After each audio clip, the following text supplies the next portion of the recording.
Welcome back everyone to more NASCAR Heat 3 coverage here at Knee Pit Gaming. Today's video we're going to one of the most requested setups that I get asked for, and that is the Xtreme Dirt cars at Dirt Bristol. Now I have hesitated and really not wanted to release a setup for this track for a multitude of reasons. And we're going to talk about that a little bit here at the beginning before we get into lap times and the setup itself at the track. So let's start out with why I haven't released it so far. Number one, you can see I haven't made it to the 105 speed rating, and there's a few reasons for that. And one of them, major reasons, is just boredom with the track. I thought I was really going to enjoy this track, and in fact, it was one of the, if not the first, dirt track in the game that I started running races at. So a lot of those 39 races that you see there were early on. As I was testing out a bunch of different setups, I would run short races, 6, 7, 8 laps, whatever it is for a short distance, just to see how the car reacted in traffic and try to get a feel for different things. So this was one of my beginning tracks that I really thought I was going to enjoy. But what I found is that as I got faster and figured out some things to go faster, it became less and less fun, and I became more and more able to get wins. So most of those 22 wins you see have come in the last probably 25 races that I've run at the track. It becomes less and less fun, and that's what I mean by that. So the track can be a lot of fun. The other reason why the fun sort of decreased for me at this track is because of the AI. At the very beginning, when I was running some slower lap times, the AI were very competitive, and it was a lot of fun to run in the pack and to really have to jockey around for position. But again, as I got faster, what I found out is that about half the field, so about 10, 12 cars or so, end up being moving chicanes and are well off the pace. And that makes it hard to run longer races, because if I run, 25, 30 laps or more, then what I find is I'm lapping the same cars over and over and over, and I'm simply pulling out to bigger and bigger leads. Now, every once in a while, you'll have the AI, one or two of the AI cars will jump out there and run really quick lap times. In fact, quicker than what I can run. So those are the fun races for me, because that's when I have a rabbit to chase. That's when I know I've got to be on top of my game and run the best laps I can in order to just keep up with them, much less trying to pass them. So that's what makes it fun for me. But going forward, I'm probably about done with Bristol as far as running races on outside of what we're doing for the career mode. Now, I'm really interested in doing career mode races here, but outside of that, probably not going to be touching it very much, and that's why I'm going to go ahead and release what I have for the setup. So, with all of that preface in mind, let's head to the track. All right, before we hop into the setup itself, let's talk a little bit about lap times. My quicker lap times are in the 15.9 range. Most of the lap times somewhere around a 16 flat, 16.1, just basically taking it easy. I can tell you, you can run any groove you want at this track. I've run some very quick laps right around the top, all the way through the corner, and just because the car is not really bound up whenever you do that. You can generally turn more RPMs and carry more speed if you run higher. And of course, the gear selection you end up going with will determine probably whether you're better off staying on the bottom or moving up to the middle or to the top to help out the overall speed of the car.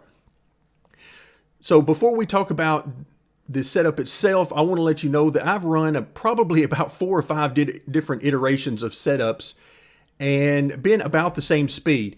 And what that really tells me is that at this track, it's more about how you drive it than it is about the setup. Once you get a setup that has the right feel for you, that you can hold it wide open the entire way around the track, then it's simply about the line you run, how much you bind up the car, how loose you get the car, and essentially it ends up being more like a restrictor plate track where you simply try not to turn the wheel any more than you have to scrub off speed.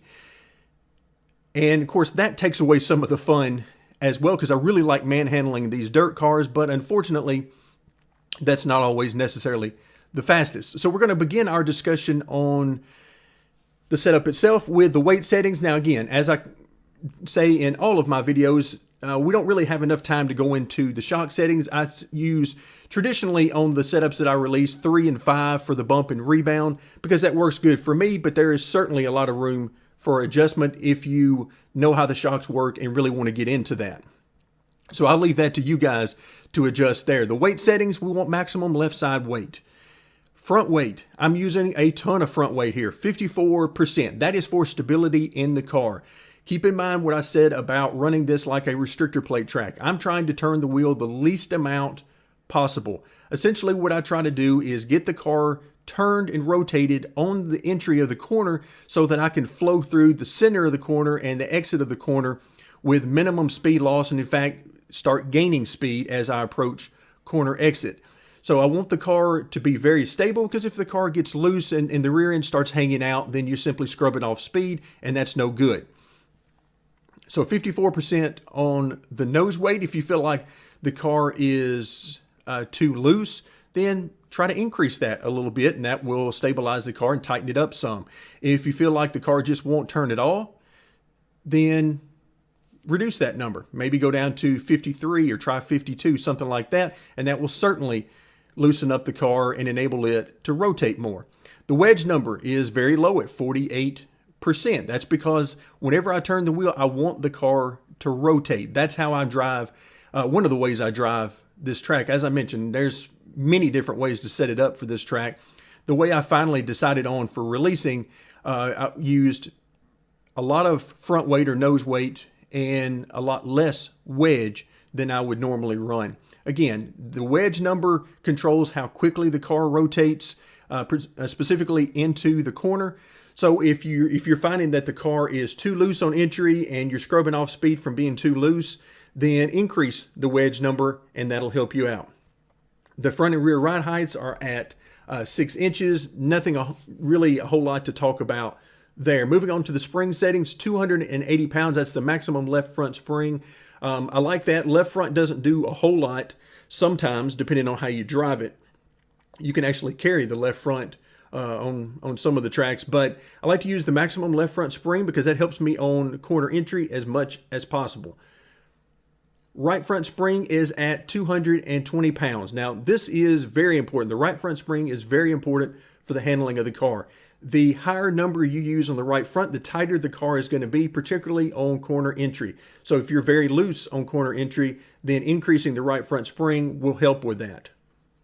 Moving on to the rear of the car, 240 pounds on both the left rear and right rear, and that goes back to the way I said I was driving it, which is that I try to get the car turned and rotated on the entry to the corner so that the center and exit, I'm basically not turning the wheel very much at all, just minor corrections. So 240 pounds keeps the car from getting loose on corner exit and scrubbing off speed. Moving on to the tire settings, left side somewhere in the 23 to 25 range works pretty good for me. One of the things you can do if you want to help the car to turn better overall is you can simply lower the left side pressures and get more of a gap between the left side pressures and the right side pressures. That will help the car to turn overall. So 23 to 25 on the left sides, and I traditionally run 30 pounds on the right side, but you can get by with running much less than that depending on the feel you want. So I definitely encourage you to try that out and see what feel you like best. Miscellaneous settings, both the left front and the right front camber maxed out at 5 degrees. Front sway bar is at 1.1, although I have used much higher numbers than that with some other setup settings. So none of this is really out of play. It just depends on how you want the car to feel. All these settings work together. But with this particular setup, with the nose weight I have and the spring settings, the 1.1 on the front sway bar worked well. Same thing with the rear sway bar. In the final version of this setup that I'm releasing, I'm not using the rear sway bar, but there were a couple of iterations of this setup that I did use it. In fact, maxed it out on a couple of occasions, and the car handled just fine. So it's all down to feel. Left side track bar and right side track bar, both at 9.5 inches. And this is a good metric to help you with the overall rotation of the car. Just like we talked about with the front weight and the wedge, the track bar height with adjusting both sides up, if you go up on both sides, that's going to help the car to rotate more.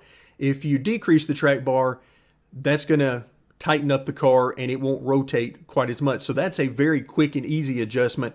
If the car is too loose, simply lower that track bar. If it's too tight, simply increase the track bar.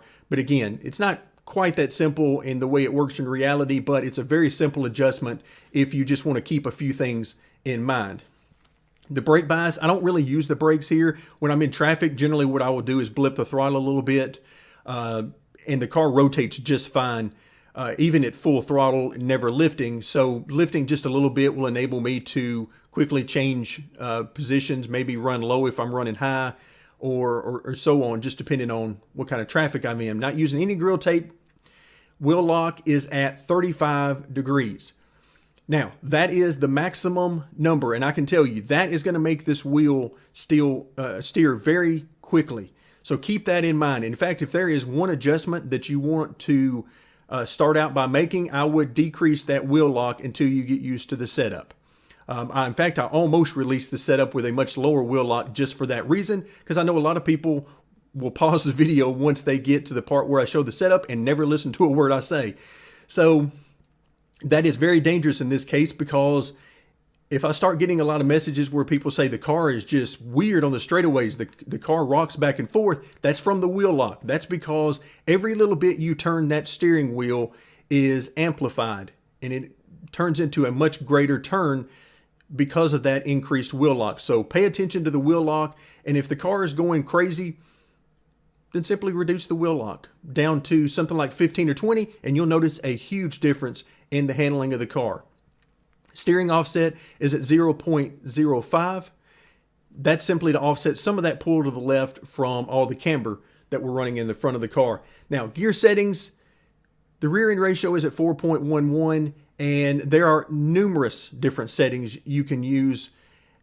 You can go up on that number, up around 4.2, 4.3 range, and you'll simply turn more RPMs.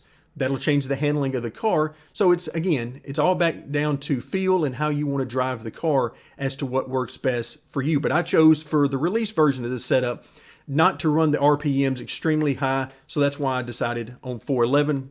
But again, just like with everything else, there is a lot of room for adjustment in this setup. So hopefully that gets you started on your own setup for Dirt Bristol. Thank you very much for joining me, and stay tuned as we continue our coverage of NASCAR Heat 3.